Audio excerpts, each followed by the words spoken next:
Let me just start by confirming one or two things. First, it is true that I and Steve Kalonzo Musyoka come from very far. We have a long history. If you go down memory lane, we were in the Kano ruling party together.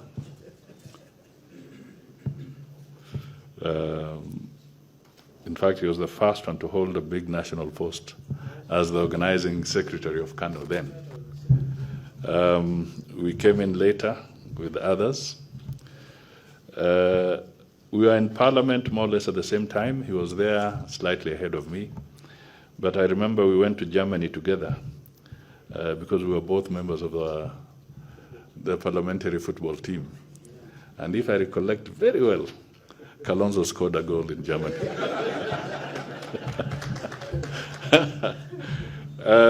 Over and above that, we have been VPs. But now let me come to the interesting one. When I was Minister for Finance, Kalonzo was Minister for Foreign Affairs.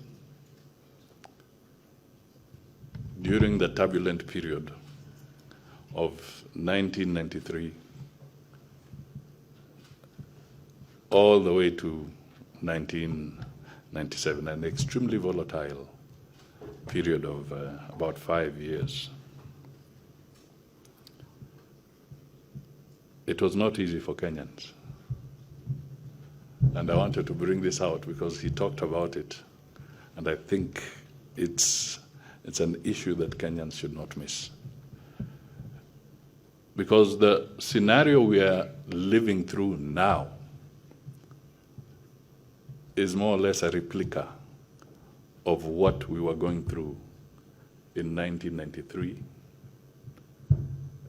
that period. So Kalonzo Musyoka would be on a plane to one part of the globe, both to seek political, financial intervention, and was on a plane to go to the other.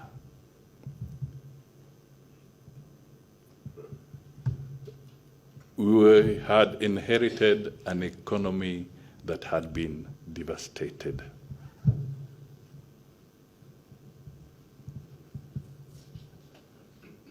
Aid had been terminated. We were in severe debt. Inflation was running high. The shilling was getting a beating the way we are getting now.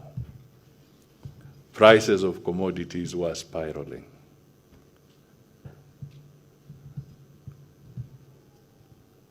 We are exactly there.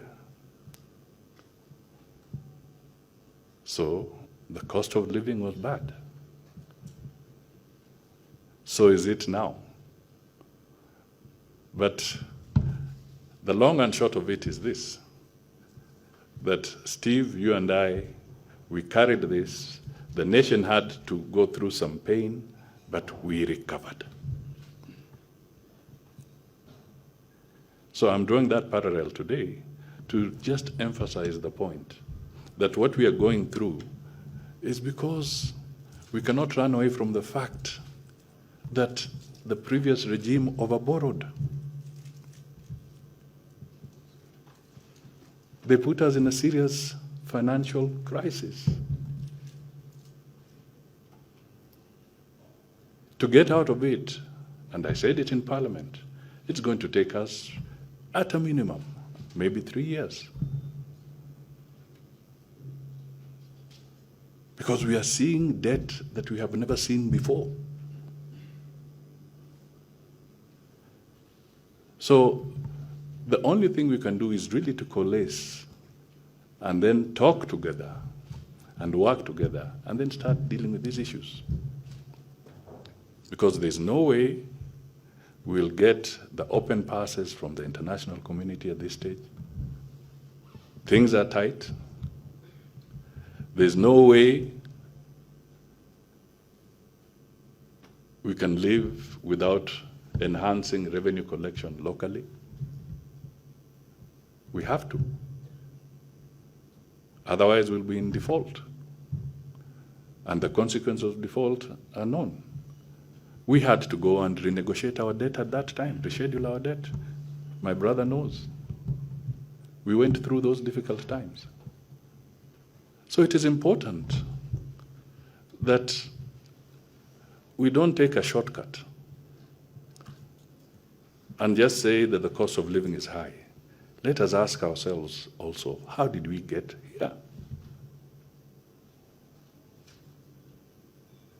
How did we get here? If Stephen Kalonzo today was the president, the truth of the matter is he has no physical room to borrow. He can't. He won't access those funds. So it is going to be a journey for us to get back systematically, progressively, so that we can stabilize the economy. And good signs are beginning to show. When there's ample investment in production, we are seeing the prices of food commodities, basic food commodities, beginning to decline. The statistics of the Kenya National Bureau is showing that inflation has dropped to 6.7%, despite the shilling having gotten a beating. So if we do things right and we cooperate, we can also start turning the tables.